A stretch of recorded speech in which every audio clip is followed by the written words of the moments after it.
Au cours de cette présentation, nous allons parler des classes préparatoires scientifiques en général et en particulier de celle du lycée Couffinal à Strasbourg.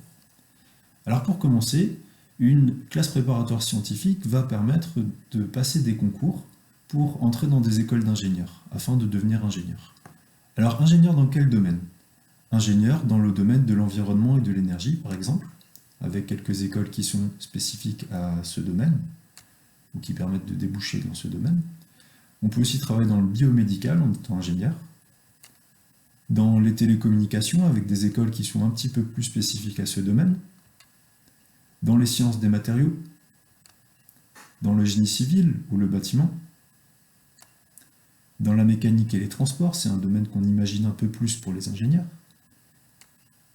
dans l'électronique et le son, et choses qu'on imagine peut-être un petit peu moins dans la banque, les finances ou les assurances. Nous allons maintenant parler du cursus pour devenir ingénieur. À l'issue d'une première terminale générale, on va pouvoir découper le cursus en 3 plus 2 années ou 2 plus 3 années. Première chose, première solution, on peut faire un DUT, diplôme universitaire technologique. En 2 ans, on va pouvoir aller sur le marché du travail. Seconde solution, on peut faire une classe préparatoire scientifique qui va déboucher sur des écoles d'ingénieurs ou sur des écoles normales supérieures. Troisième solution, on peut aller sur un cursus plus universitaire, effectuer une licence en 3 ans, puis un master en 2 ans. À l'issue de ces cursus, donc à l'issue d'une école d'ingénieur, on a un diplôme d'ingénieur, on peut travailler en tant qu'ingénieur. À l'issue d'un DUT, on peut travailler en tant que technicien. À l'issue d'une école normale supérieure, on va pouvoir aller faire de l'enseignement. Et à l'issue d'un master, on peut aussi aller dans une entreprise avec son master, mais on peut également faire un doctorat, qui est également faisable à l'issue des 2 autres filières en 5 ans, et qui permettra d'obtenir un poste de chercheur. Alors, quelle spécialité choisir pour aller en classe préparatoire scientifique? Les mathématiques sont absolument incontournables, la spécialité mathématique est incontournable, c'est une des directives qui a été préconisée par le ministère. Par ailleurs, on conseille fortement d'adopter la spécialité physique-chimie ou la spécialité sciences de l'ingénieur. La spécialité NSI, donc numérique et sciences informatiques, est également adaptée pour aller en classe préparatoire scientifique. Les sciences et vie de la Terre peuvent être un complément. Les autres spécialités sont par contre non recommandées, puisque pour aller dans une classe préparatoire scientifique, on conseille quand même des spécialités associées au monde des sciences. La formation en CPGE s'appuie sur plusieurs enseignements. 6 grands enseignements. Les sciences physiques, les mathématiques et l'informatique, les sciences de l'ingénieur, le français et les langues vivantes. Donc, dans toutes les filières de classe préparatoire scientifique, vous allez retrouver ces 6 éléments. Maintenant, si on essaie de dissocier les différentes filières. Alors, la classe préparatoire scientifique va déboucher sur un concours qui a lieu à l'issue de 2 ans de classe prépa. Et dans ces 2 ans, on va avoir 2 parties. La première année, la deuxième année, qui ont des noms un petit peu différents avec des flèches dans tous les sens qui permettent d'aller d'une filière à l'autre. En pratique, on va pouvoir faire une MP2I, aller vers une MPI ou une MP, une MPSI qui va vers une MP ou une PSI, une PCSI qui va vers une PSI ou une PC, et une PTSI qui va vers une PT et plus rarement vers une PSI. Alors, derrière ces grands acronymes se cachent des spécialités, des dominantes plutôt, puisqu'on a dit que les 6 matières précédentes étaient présentes dans toutes les filières. Si on regarde la spécialité PTSI-PT, c'est une filière qui est à dominante de sciences de l'ingénieur, ce qu'on va retrouver après dans les nombres d'heures. La filière PCSI-PC va être à dominante chimie, PCSI-PSI va être à dominante physique-chimie, même plutôt physique. La MP va être à dominante mathématique, et la MPI va être à dominante informatique. On retrouve ça tout de suite dans les nombres d'heures de chaque filière. Il faut savoir que toutes les filières de classe prépa vont quasiment déboucher sur les mêmes écoles, sur environ 200 écoles d'ingénieurs. Alors, il y a quand même quelques écoles qui ne vont pas recruter sur certaines filières. Par exemple, les écoles de l'armée vont assez peu recruter sur la filière PT. Il y a d'autres exceptions. Les écoles de chimie vont majoritairement recruter sur la PC, etc. Et si on regarde les nombres d'heures, alors c'est des nombres d'heures hebdomadaires, on va retrouver ces différentes répartitions de matière. Donc si on regarde l'APT, c'est une filière dans laquelle on va retrouver une répartition plutôt équitable des heures de cours entre maths, physique, chimie, sciences de l'ingénieur. On aura toujours le même nombre d'heures d'informatique, de français et de langue pour les 4 premières filières, et un nombre d'heures d'informatique plus important pour la NPI. Et si on regarde les autres filières, PSI par exemple, on aura plus de mathématiques et de physique-chimie, moins de sciences de l'ingénieur. PC, on n'aura plus du tout de sciences de l'ingénieur. Et MP, on aura beaucoup de mathématiques. Il faut savoir qu'en PTSI, donc la première année associée à la PT, il y a encore 2 heures de soutien qui vont s'ajouter pour les élèves qui n'auront pas choisi la spécialité SI, sciences de l'ingénieur, en terminale. Alors il faut aussi se dire que ces nombres d'heures vont correspondre à peu près aux coefficients au concours dans les écoles. Puisque dans le cursus MP, on va se retrouver avec des gros coefficients sur les mathématiques et de faibles coefficients sur les sciences de l'ingénieur, alors que sur une filière MP, sur le concours PT, on va avoir une répartition qui est un peu plus équitable entre les matières. C'est à mettre en relation avec vos centres d'intérêt, ce que vous avez envie de choisir comme matière que vous appréciez le plus. Ici, vous avez le nombre de places au concours offertes dans les différentes filières, ainsi que le nombre de candidats et le rapport entre les deux sous forme de pourcentage. Ces données sont basées sur des statistiques des années 2016 à 2020, donc des moyennes des années 2016 à 2020. Il y a encore des points d'interrogation sur la filière MPI, puisqu'elle vient d'être créée et il n'y a encore aucun élève qui est sorti de cette filière. Il n'y a pas encore eu de concours. Alors, on regarde les ratios. Les ratios, ils parlent d'eux-mêmes, je ne veux pas rentrer dans le détail, mais ce qu'on peut retenir quand même, c'est que ils sont relativement faibles. Mais il ne faut pas que ça fasse peur, puisque si on regarde ici, les 34% qui vont rester pour atteindre 100% ne sont pas des élèves qui sont sur le carreau et qui vont recommencer un cursus à zéro.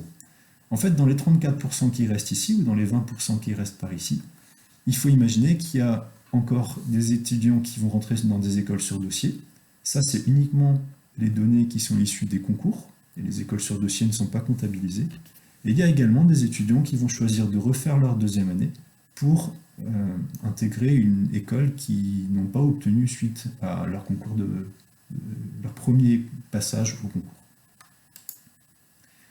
Au lycée Couffinal, nous proposons les 2 premières filières, c'est-à-dire PTSI-PT et PCSI-PSI. Pourquoi étudier en classe prépa? Tout d'abord, les métiers d'ingénieur sont reconnus et bien rémunérés. Par ailleurs, la CPGE est une voie d'accès majeure et cohérente aux grandes écoles. Il faut savoir qu'en faisant un BTS ou en faisant un DUT, on peut aussi rentrer dans une école d'ingénieur. Mais les places sont beaucoup moins nombreuses. Et du coup, s'il y a beaucoup de candidats, en passant par ces voies-là, c'est plus difficile de rentrer dans ces écoles. L'enseignement en classe prépa est de très haut niveau. L'encadrement et le suivi des étudiants est omniprésent au travers de classes qui ne sont pas trop peuplées et également au travers d'un suivi qui est très régulier avec des évaluations très régulières et continues et personnalisées.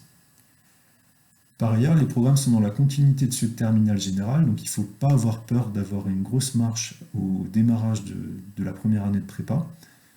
En pratique, ce qui va se passer, c'est que ça va commencer progressivement et peu à peu, on va accélérer le rythme et aborder tous les points du programme.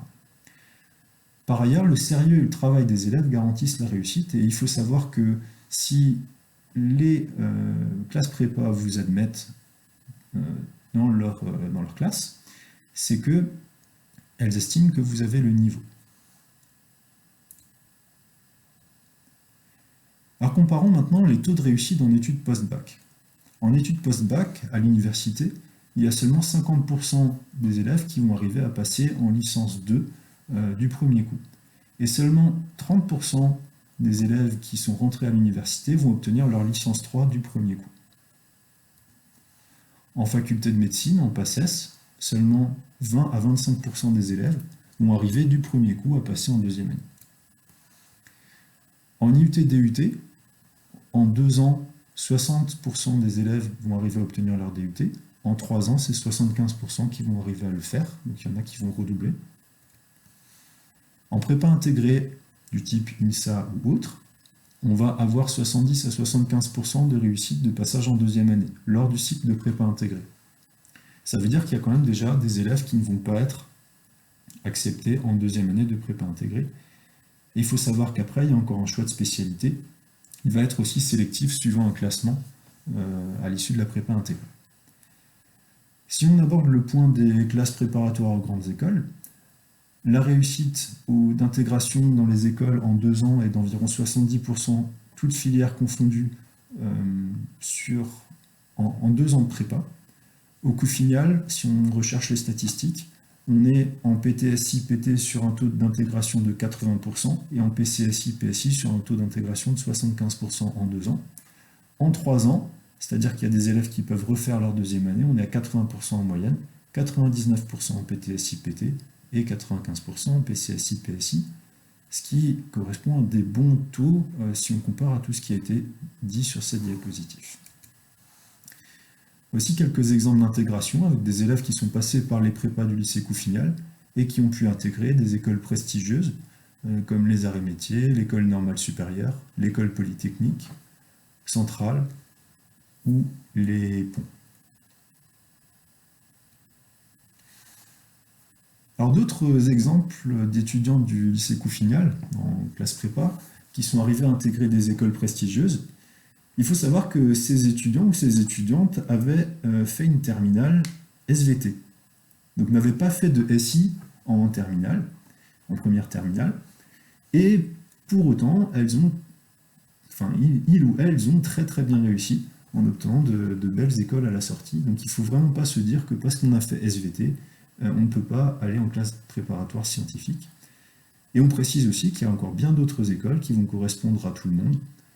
Chacun a une école qui va lui correspondre, avec plutôt parfois un côté appliqué, plutôt parfois un côté un peu plus fondamental, management. Voilà, il y aura une école pour chacun, il ne faut pas seulement viser la meilleure école qui soit. Alors au lycée Couffignal, on essaie de mettre un petit peu de vie dans la scolarité, en ponctuant l'année par des petits moments un peu plus sympathiques. Par exemple, le concours Astérios, qui est organisé en PTSI tous les ans, qui consiste en une semaine qui va être complètement modifiée au niveau de l'emploi du temps, durant laquelle les élèves vont être répartis en groupes et vont travailler autour d'une problématique qui est faire sortir un robot d'un labyrinthe. Donc le robot va pouvoir parcourir le labyrinthe et les élèves doivent le programmer au cours d'une semaine pour arriver à le faire sortir du labyrinthe sous forme d'un concours à la fin de la semaine. Donc là-dedans, bien sûr, il y a des sciences de l'ingénieur, de la physique, il y a aussi des mathématiques en termes de programmation de la trajectoire, de calcul de trajectoire. Il va y avoir de l'informatique, bien sûr, puisqu'il faut programmer le robot. Et il va aussi y avoir des langues, puisqu'on va demander aux élèves de faire des rendus en langue vivante. On organise aussi des visites de laboratoires, d'écoles d'ingénieurs, de l'université de Karlsruhe, par exemple, et puis quelques voyages ou sorties occasionnellement pour améliorer la cohésion des classes. Dans le lycée, on a de grands espaces verts, un restaurant scolaire qui est relativement récent, un foyer étudiant et des salles qui sont à disposition des étudiants.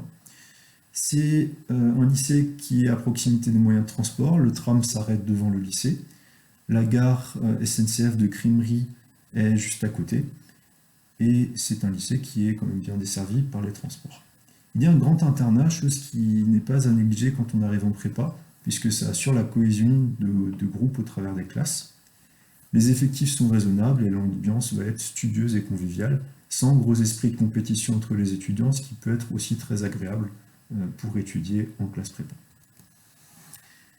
Nous allons terminer par quelques petits liens pour les classes prépa du lycée Couffignal. Donc tout d'abord, notre site internet prépa-couffignal.gym2.com sur lequel vous allez retrouver des actualités comme les journées des portes ouvertes, des témoignages d'élèves, les statistiques, etc. Par ailleurs, nous sommes présents sur les différents salons, donc salon l'étudiant, salon Studiarama, les journées des universités, et bien sûr, pour s'inscrire, il faudra le faire sur Parcoursup dès le mois de janvier. Merci pour votre attention et à bientôt au lycée Couffignal.